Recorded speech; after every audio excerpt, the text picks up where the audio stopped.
It's not just the sculptures around here that have teeth. If you're a regular bike file viewer, you'll know that I'm not the world's biggest lover of sports bikes.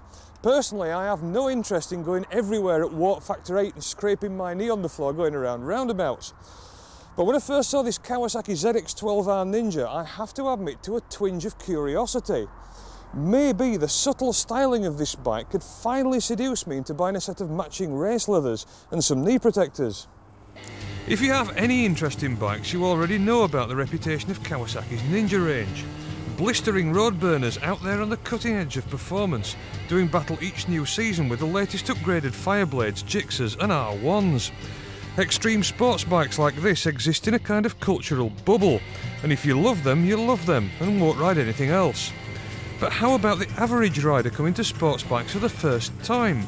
Would the big Ninja suit them? Would it suit me? Now I've ridden the bike, I can confess to being utterly seduced by this motor, which is an absolute gem. The power kicks in straight away and just keeps coming, and it's utterly addictive. I have to say though that this bike is much faster than I am, and I'm not even going to try and explore the limits of its handling. What I can say is that it's solid as a rock and quite forgiving when I'm pushing the limits of my own performance envelope. I also have to give Kawasaki a big thumbs up for styling. The bike looks at once lean, purposeful and predatory without resorting to tacky multicoloured graphics. That ram air scoop on the fairing nose may or may not help develop more power, but it don't half look mean. Likewise the tailpiece and low seat, which invites you to drop deep into the bike and become one with it. In fact, I was beginning to enjoy this bike a lot when I was forcibly reminded of why I don't like sports bikes. Neck and wrist cramps are simply unavoidable for normally sized people, and I have a new admiration for the stoic single-mindedness of the Dayglow Leather Brigade who put up with it all. The ZX12R is a good bike and possibly a great one.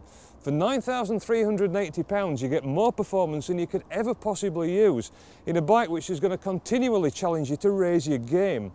If that's what you're looking for, you won't be disappointed. Personally, I like to see the world go by in a bit less of a blur, but thanks anyway. Those capable of exploring the limits of performance will no doubt have very strong views. As a non-sports bike rider, I'm not going to mix in with the argument, but in my limited experience I would have to score this bike at 10 out of 10 for performance. I now begin to understand that riding one of these bikes is more to do with sport than comfort. Thrilling, challenging and exciting, yes. Comfortable, no.